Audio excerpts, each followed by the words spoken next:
Ironically اس وقت آپ دنیا کے کسی بھی خطے میں سیمپلنگ کریں گے تو آپ کو وہ 2-3 چیزیں ہی ملیں گی ٹاپ کی کہ ہمیں یہ چاہیے، باقی کی لسٹیں الگ الگ ہوں گی، مگر ٹاپ 2-3 دعائیں، کوششیں، کاوشیں، خواہشیں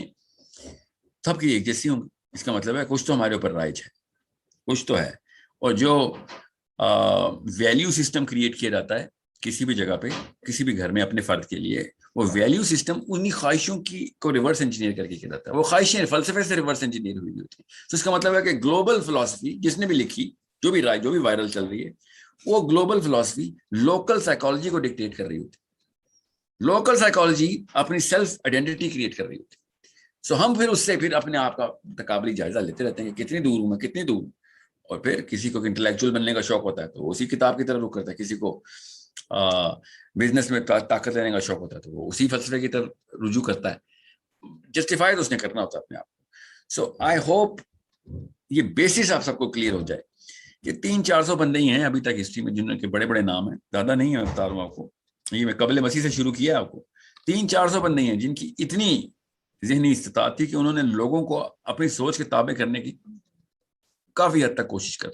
ان کے بڑے بڑوں کے نام ہم سب کو پتہ ہے۔ اب کسی کے ساتھ پولیٹیکل لابی تھی تو وہ اس کا فلسفہ زیادہ اسٹرانگ، زیادہ لاجیکل آرگیومنٹ نہیں بھی تھے، تب بھی لوگوں نے مان لیا۔ کسی کے پاس پولیٹیکل لابی بعد میں آئی کیونکہ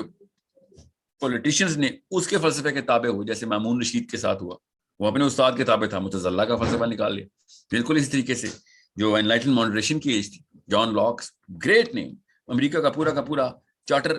انسپائر ہوا تھا یورپ کے 3-4 فلاسفرز کے ساتھ کے سامنے، اور یورپ کے فلسفیوں کو پتہ بھی نہیں تھا کہ امریکہ کا ایک ملک بننا ہے، اور اس نے پورا کا پورا قانون ہماری سوچ کے تابع کر لیا۔ ابھی بھی آپ دیکھیں کہ امریکہ کی کانسٹیٹیوشن میں 95% بائبل ہے، اپنی طرف سے وہ 100% سمجھتے ہیں بائبل کا فلسفہ ہے، natural laws coming from the بک،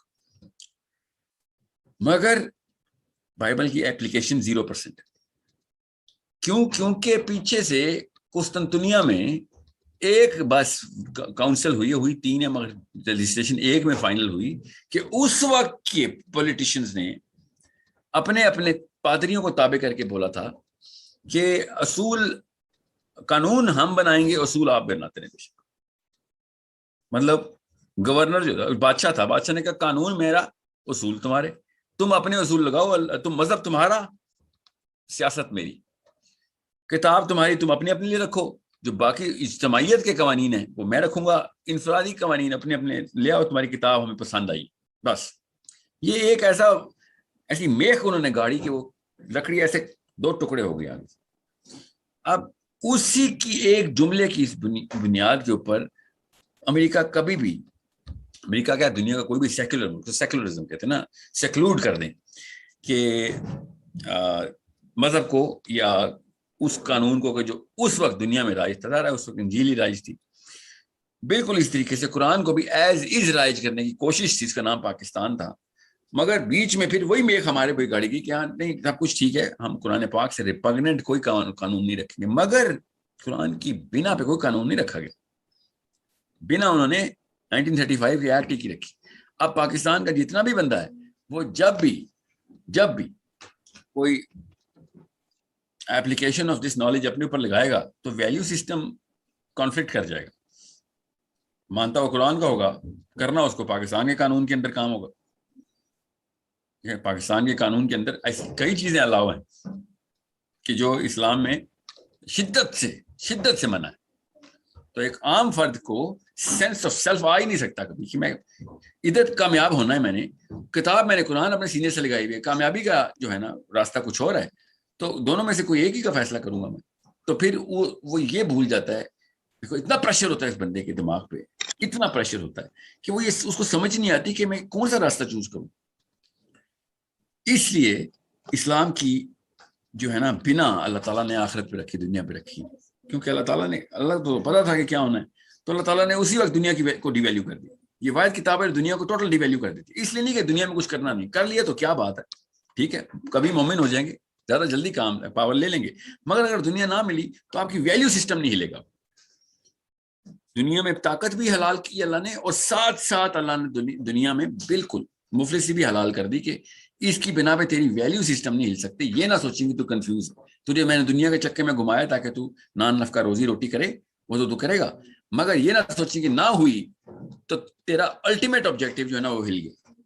بلکہ اس کا الٹ اللہ نے بتا دیا ہمیں اس کتاب میں, ایسا فلسفہ ہے کہ 500 سال ویٹ کرے گا امیر, کیونکہ غریبوں کی لائن اللہ نے پہلے تھرو کرنی ہے. جنت کی اکثریت غربا کے اوپر. اللہ تعالیٰ نے کلیئرلی بتا دیا کہ یہ نہ سوچ لینا کہ تمہیں میں نے جس ٹیسٹ میں ڈالا ہے اس ٹیسٹ کے اندر جتنے بھی ایٹریبیوٹس ہیں وہ ایٹریبیوٹس ایز از تم نے جنت کے اوپر اپلائی کرنے ہیں. بالکل بھی نہیں, میجر ایٹریبیوٹس اپلائی نہیں کرنا. فار ایگزامپل دنیا میں کتنے پیسے کمائے, ایک جگہ بھی سوال نہیں. اب ویلیو سسٹم اتنا کلیئر ہونا چاہیے ایک مسلمان بچے کا ویلیو سسٹم, کہ اگر مجھے کہیں پہ 2 راستوں میں سے ایک راستہ چوز کرنا ہے تو میں اپنے سیلف کو, اپنی سینس آف سیلف کو آئیڈینٹیفائی مطلب مینٹین کیسے کروں گا.